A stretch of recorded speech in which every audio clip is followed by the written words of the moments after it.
real subjects, when you speak about the real, what's really going on in humanity, that's what this culture's about. I love the bottle popping. I love the ass shaking. I love it. I do. Who don't like popping bottles and bitches shaking their ass? But this is what this culture can do. This is showing you what this culture can do at its highest, at its most efficient, at its most productive. This is what this culture can do. Why are you hating? I hit 2 million views on my basement. Two told me, bro, let's go out on vacation. I'm still on probation, big bro, I can't make it. Lesley Queso has come back with another reaction. And today, we are reacting to Lesley by Dave, the one and only. Now, y'all said this is going to be some dope storytelling. Y'all dropped it in the comment. You're not commenting what you want Queso to react to next. You just ain't living. So tell me what record by Dave I have to get on next. Man of people, not above but equal. I'll bring it to you. Now, before I get to this reaction, boom, my Patreon has just launched. Yo, the numbers are going up, and I really appreciate that. So if you haven't yet, join the Patreon. Just dropped a bunch of new content on every tier there. So go join the Patreon. I'm done talking. But before I break it down, hit that thumbs up button. If you're new to the channel, hey, how are you doing? Hit that subscribe button, because if you don't subscribe, your granny is a dirty, stinking little. We popping off.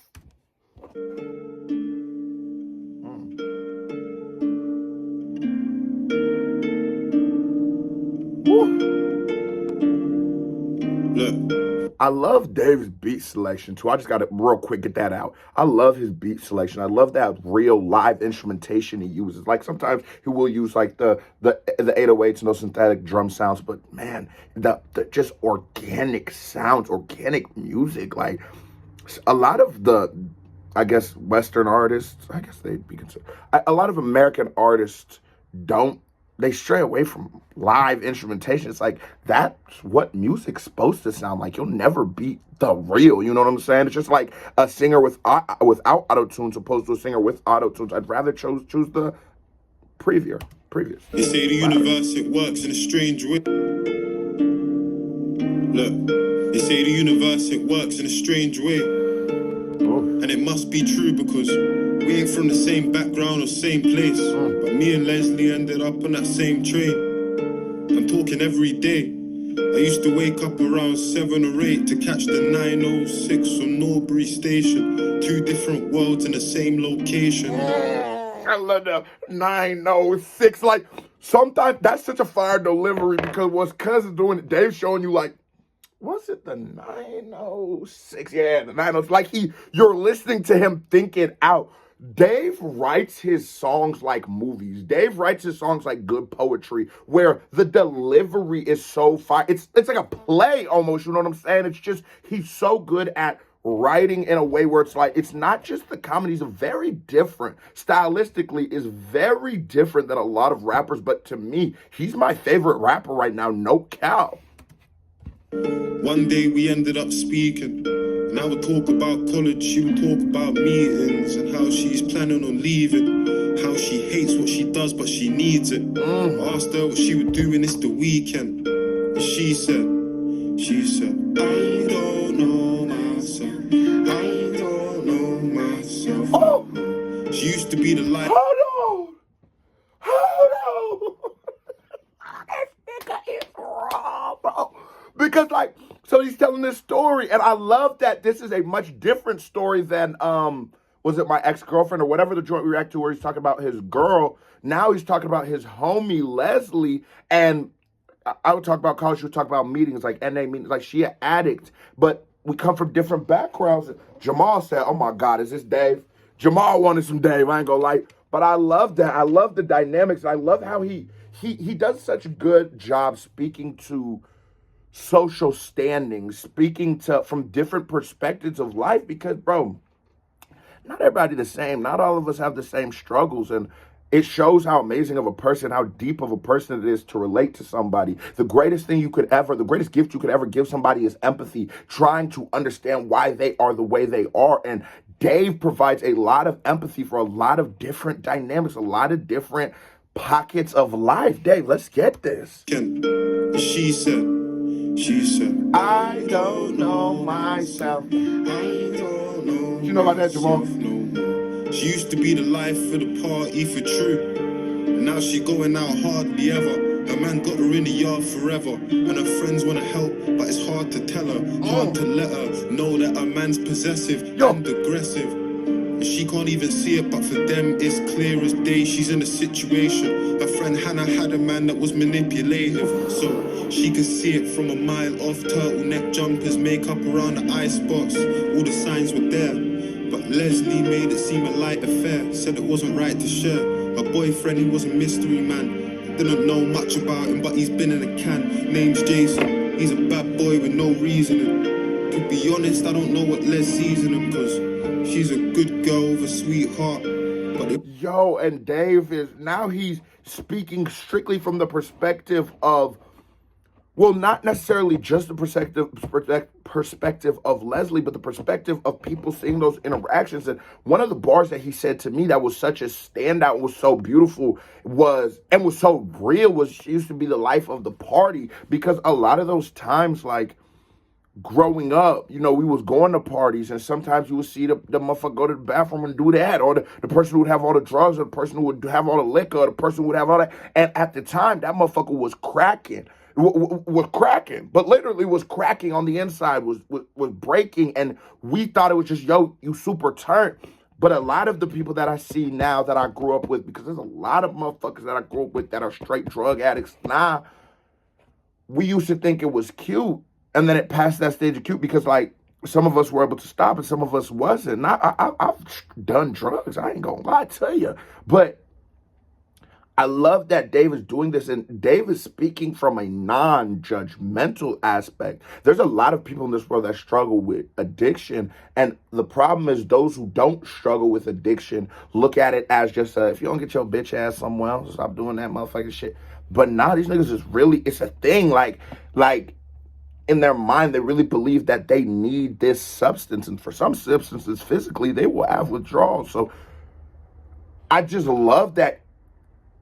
The subject matter, Dave is such a brave artist. He's so brave when he raps. There's nothing that I feel like he can't speak to and won't conquer the topic well, very elegantly, very nuanced, very like, yo, Dave getting off. I don't know what Les sees in him, cause she's a good girl with a sweetheart. Fuck that nigga. They both got demons in the deep past. You know opposites attract, apparently. Never heard her talk about her family ever. He was all that she had until they had an argument and he stopped calling her back. And I don't know if there was more to the story than that, cause she plays things down, but according to that, he went missing one day in the morning he ran. She's doing overtime, struggling affording a flat, till she lost her job, it fucked all of her plans. Couldn't pay the rent, borrowing and calling for cash. But Hannah, she was there for her, care for her. When I saw Les, she told me, I don't know myself now. Let's say yo, and I love that. I love that. In this world, right, there's one thing we all have, and it's a story, right?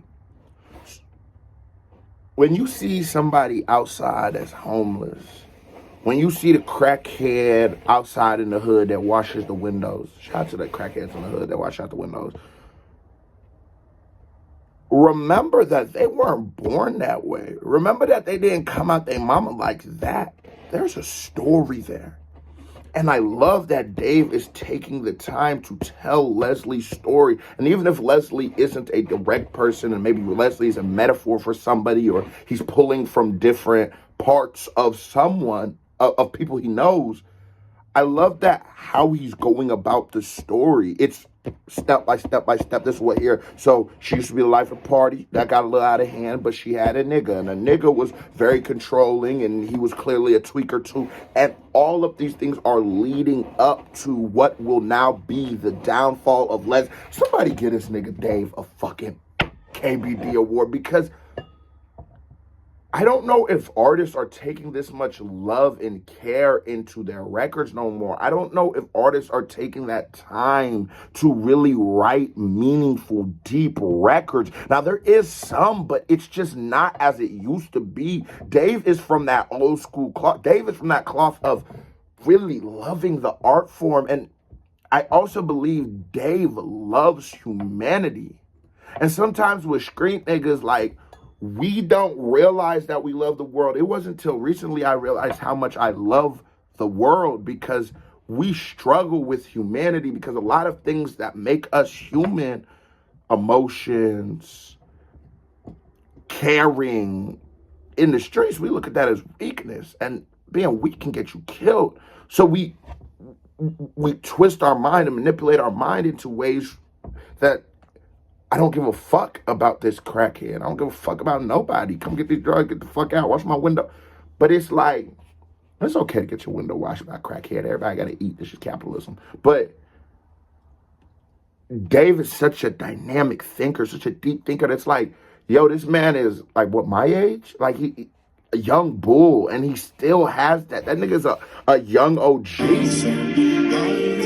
And this book is a vibe. Let's say, and I got nothing to live for. It's been raw, but David, I ain't never been this poor. There's no income. My boyfriend left me, so how the fuck am I gonna survive when his kid's born? And I said it's a blessing, as mad as it is. And Les, I never even knew that you were having a kid. Bro, she's 4 months pregnant, young and neglected, single, but I don't think she wants to accept it. So she's still texting exes, trying to get this back on track, but I don't think that she gets it.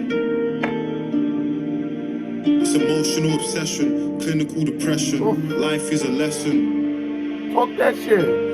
You ain't gotta sit and cry. Lesley, living in this gift called life. There's no better gift than the gift of life. So, can you have...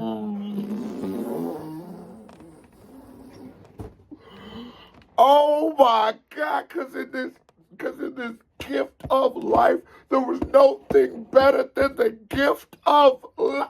Oh my God.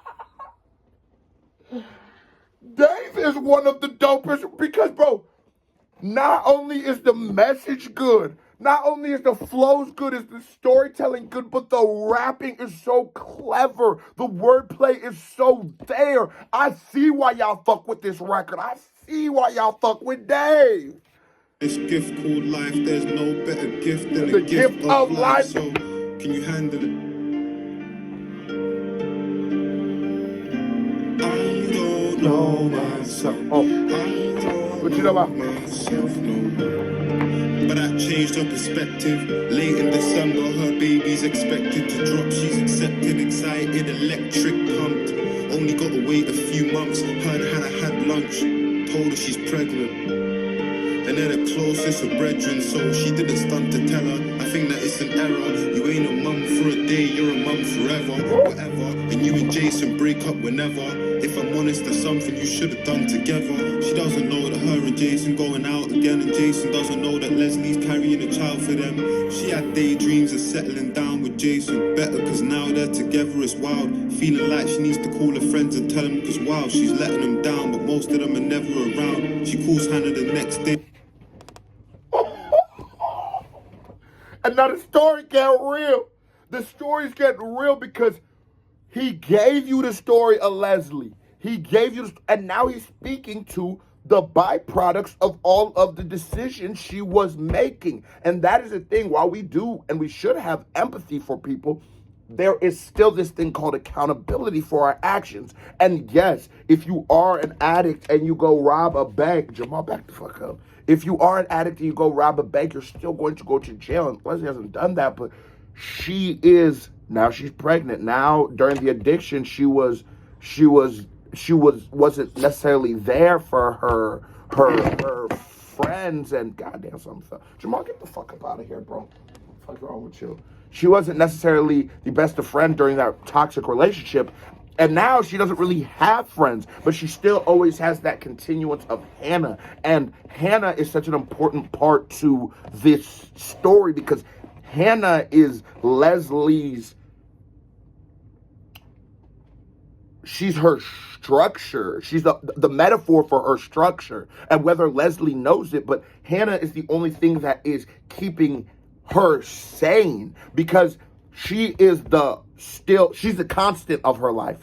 And Dave is there, but Dave is clearly not as close to Lesley as Hannah is. They're the closest of brethren. So this story, I'm usually my reaction style, I'll never be the nigga who just listens to a song and nods his head. I'm here there's a reason I use that rapper reacts. I'm giving you the perspective of a rapper, of a writer, and that's why I speak. I can't stand niggas who react and just, ooh, that song, ooh, that was good. Like, shut the fuck up, nigga, because if you aren't going to give me a unique, clever perspective, I will just listen to the song my goddamn self, right? I don't know. If that's not how you feel, this channel's probably not for you. But I caught myself there, like, so enthralled by the story, so caught into the story, that I felt like there was never a proper time to pause it. It was never the right moment, because it was so well written, and I was so just brought into it. I felt it, and I didn't want to stop it at any point. And when you have a record like this is a movie. And music is supposed to be movies. Sonic Cinema's movie for your ears. This is 10 out of 10 on this storytelling bag. Tell him cause wow, she's letting him down, but most of them are never around. She calls Hannah the next day, still trying to figure out the best way to tell her that she's getting back together with an ex-flame. So she left her a voicemail, like, yo Hannah, it's Les, can you call me back? I wanna talk about the baby, you, me, Jason, all of that. I've been feeling like I need to get my aura back. I used to be so fucking confident, but these days, I swear, I don't know myself. I don't know myself. And I love how he uses a bridge opposed to a chorus. And the difference between a bridge and a chorus is the shortness. A bridge is going to be shorter. It's going to be a little more repetitive, opposed to a chorus that's going to be like a 4 to 8 bars. A bridge can be 1 or 2 bars. You know what I'm saying? It's just, I don't know myself. I don't know myself anymore. Oh, that bitch is fire! Yo, Lesley is that record. It's 3:30. Lesley was meant to get a scan, but today I think she's going home early. Trying to talk to Jason, tell him about the kid, addressing any reservations. Have that conversation, middle of the summer and it's raining. Waiting at the train station, hella cancellation. So she gets a taxi, sitting in the backseat, blue jean jacket and a maxi. Actually tired and it's the flow for me. So they are raining. So she gets a taxi, written in the backseat, maxi, asking, oh my God, he switched the whole rhyme scheme up. Maxi, just this nigga Dave, bro.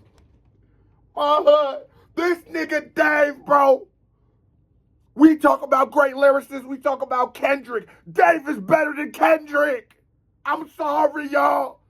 Hot take, unpopular opinion, I just don't give a fuck. Dave is better than Kendrick. He is. I have never listened to a song by Kendrick and felt it like this.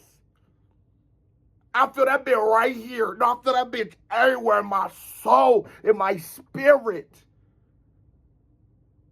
Because when you conquer real subjects, when you speak about the real, what's really going on in humanity, that's what this culture's about. I love the bottle popping. I love the ass shaking. I love it. I do. Who don't like popping bottles and bitches shaking their ass? But this is what this culture can do. This is showing you what this culture can do at its highest, at its most efficient, at its most productive. This is what this culture can do.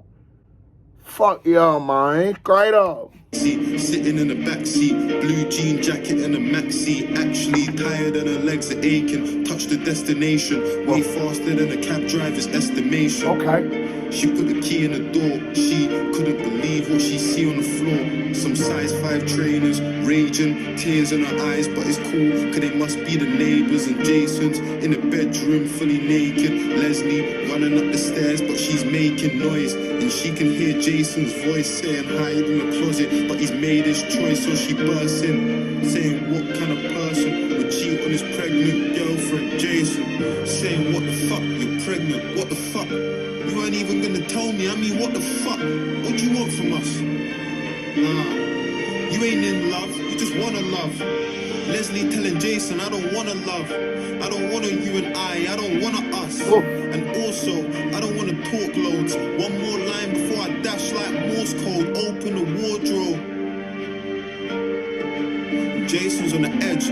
I just wanna see if she was prettier than me, slimmer than me, maybe your baby similar to me, maybe you wanted someone thicker than me, fitter than me, to satisfy you quicker than me. I got your baby in my stomach and you did this to me. What did I ever do to you for you to finish with me? I didn't believe my girls, but they were thinking of me. And give it to me, the wardrobe, give me the key. I was pulling at the door, but Jason's bigger than me. Literally, I remember viscerally, Jason pulling from behind me, now he's gripping on me. White flashes, eye gashes when he's hitting me, see. I just wanted to disappear, I wasn't living for me. Physically, I shut the fucking doors quick as can be. He's outside asking why I made him do what he did, using the kick to hold. Oh, so Jason started beating her ass. That's how motherfucker be cheating too. Like, damn, you already cheated on the bitch, man. You ain't had to beat her ass too, cuz. I feel you could have stood in front of the door, somebody in the motherfucking closet. But like, damn, now Jay started being like, man. And that be the thing, like, when your life get fucked up and you start going downhill, you start dealing with fucked up people, and them fucked up people gonna keep you in that fucked up state. That's why it's so important about who you keep in your circle, about them energy, because energy is not created. There's an infinite amount of this energy in this universe, and we're just beacons of energy. And so when you start getting around a bunch of shitty-ass energies, you're just going to keep bringing it in. You beating up your pregnant wife? I said, we pull up on this bitch, nigga Jason. What's up, man? Because look, homegirl called me like that, nigga. We pulling up 30 deep, nigga.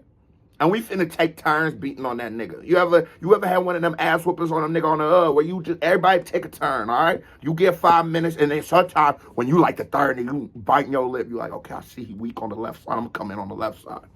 Then you just jump him anyways. That's how we should do this bit, nigga Jason. Open up the room that I'm in, I'm feeling afraid. Barricaded with a chair and a handle. I'm hearing sirens, I just wanna run away, but I can't. Jason's gone by the time police are coming. They saw that there ain't no one else in the house, and feds are running through the door shouting. We had reports of an argument with a woman. There's blood all over the floor and it's splattered onto the wall. Lesley's on the bed and she's trying to speak to the feds. She's deep in the stress and there's meters above her head. If anything, she couldn't even say anything, but she's got this really sharp pain where her belly is, so they call the ambulance. Lesley didn't plan for this. Police are in the room trying to find a missing piece of the puzzle until they stumble on something that's kind of random. It's a phone in a wardrobe. They had 5 missed phone calls from Jason and also a couple other numbers, so they're thinking that it's no help until they play the voicemail like, yo Hannah, it's Les, can you call me back? I wanna talk. Oh, fuck this bitch and a nigga on my hook. Fuck that hoe. I knew it. I was thinking it, but I was like, can't be Hannah. You gonna do Lesley like this?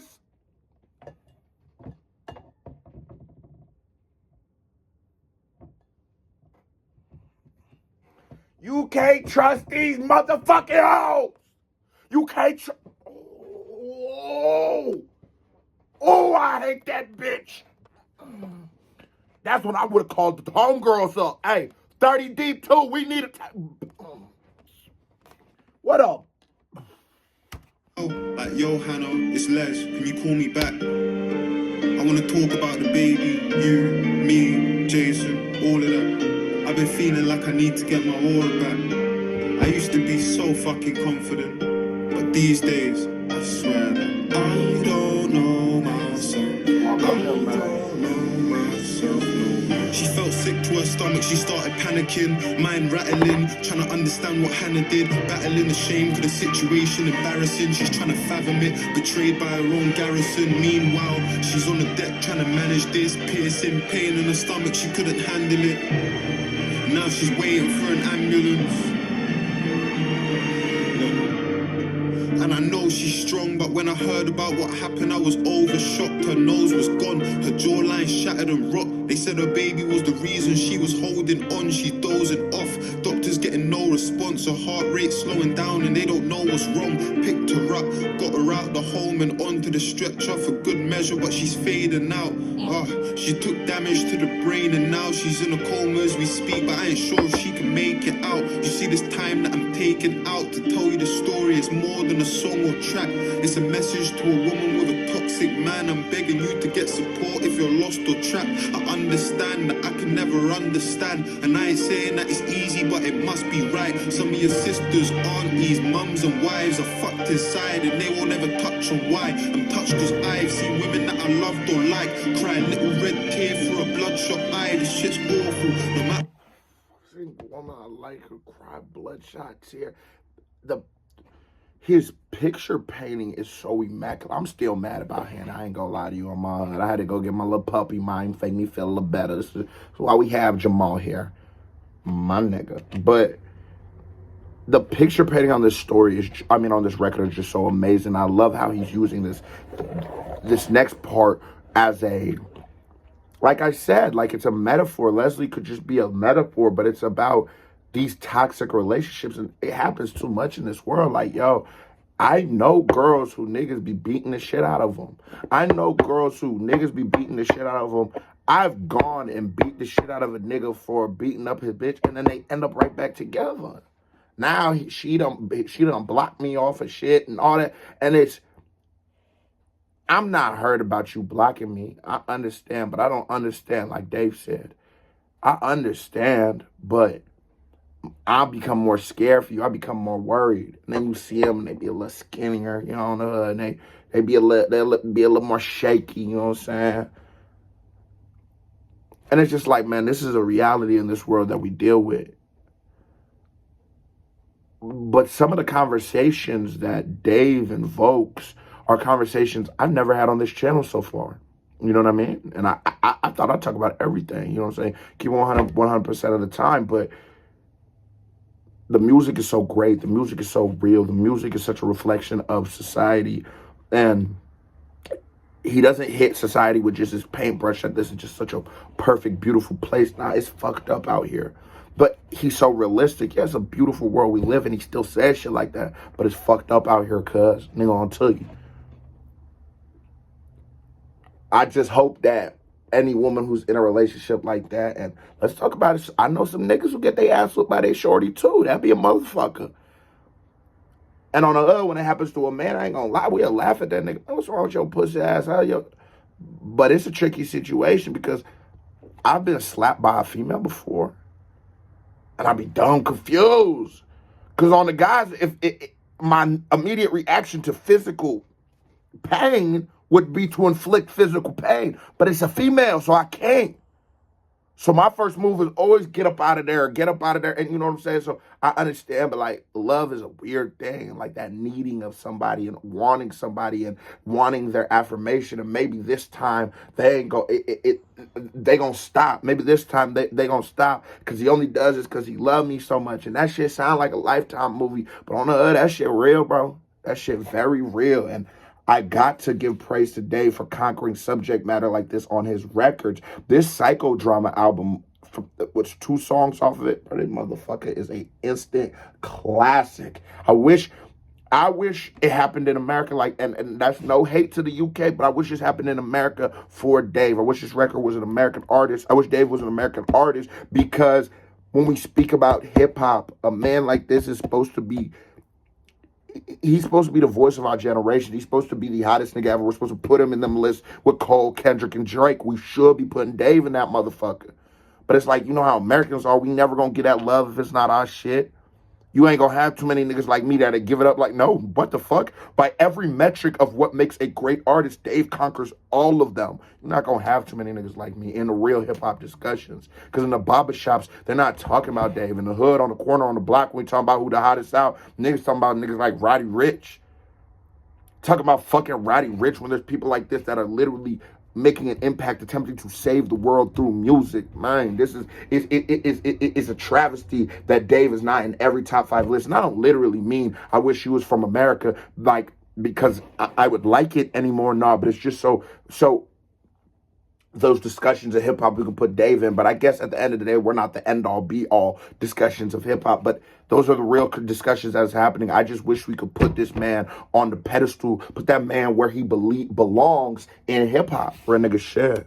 The wives are fucked inside and they won't ever touch on why. I'm touched cause I've seen women that I loved or like crying little red tear for a bloodshot eye. This shit's awful. No matter what culture, it ain't normal. Men try and twist it and make it seem like it's your fault. In that train full of people that you're taking, how many Leslies are running from their Jasons?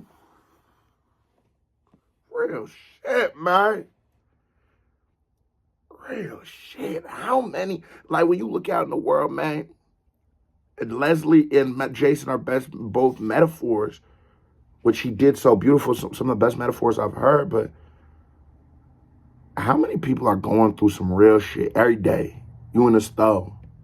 You walk around the stove. How many motherfuckers is really going through some shit? I remember back in the day in high school, I had got off probation that day, and Wiz Khalifa had dropped ONIFC. I'll just paint a picture about what time it was.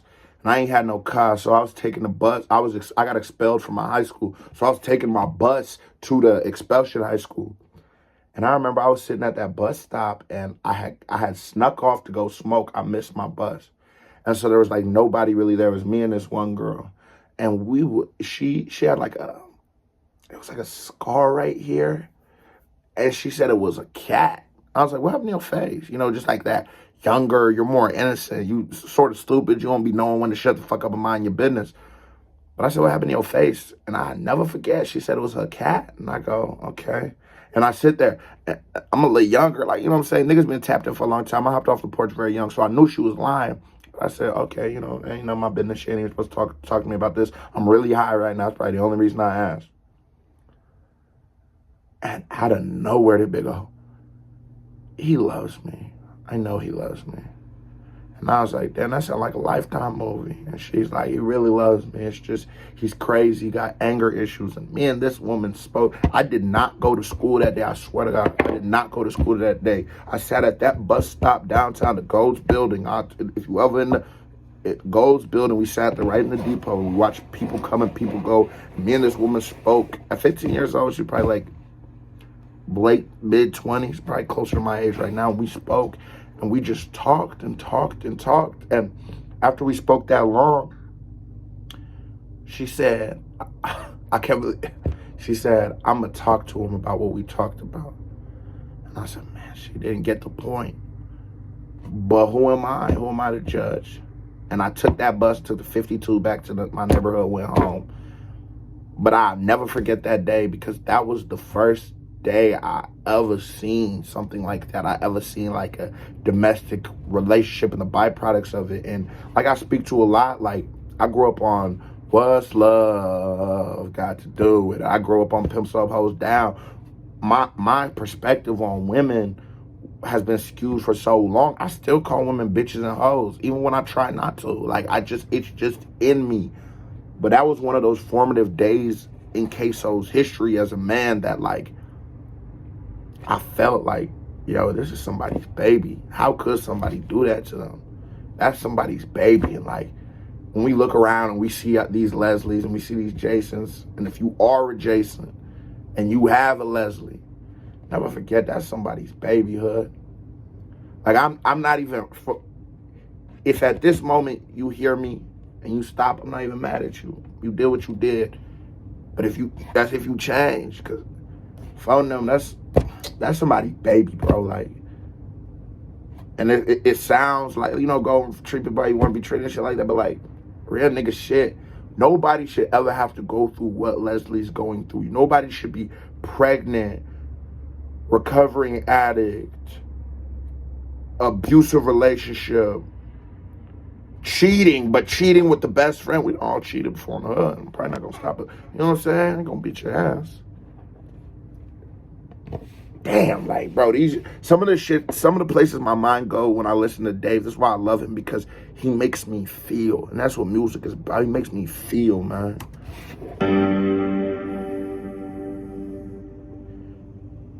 Wait. Is there more to the song? Angel without wings, like the day without the night, to bring her peace. Ooh. A song without a voice, a spark without a flame, a child without a name. Oh, it's just wrong. Hold on. Like an ocean without a shore, a soldier without a war. Can we do this anymore? A song without a voice. I have a record on one of my last projects called Blue Sock, One Blue Sock. Go look it up on Spotify, Apple Tunes, on YouTube through my distribution and shit. I speak to a story of something like this that I've seen, and this really reminds me of One Blue Sock. And I love how he threw this singer on there, because there's a singer on that record. That's what really reminded me of it. I love how he threw that singer on there at the end, and like I almost feel like that singer represents Lesley. And like this is a powerful record, man. A spark without a flame, a child without a name. Oh, it's just wrong.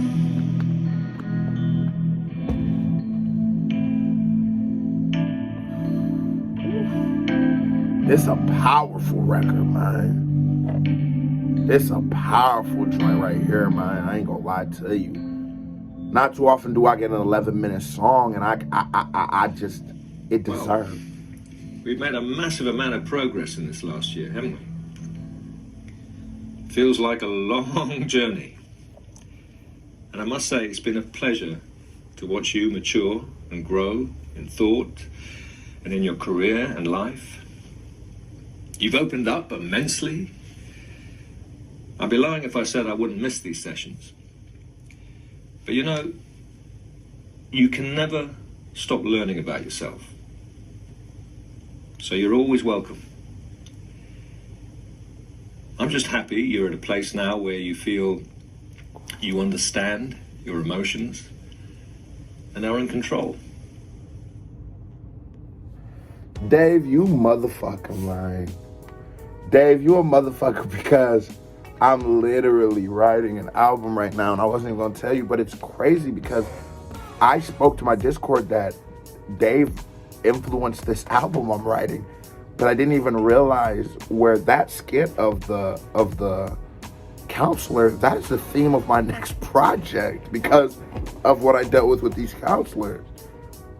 Dave, man, 10 out of 10. You have not missed. I need to know what songs I need to get on next.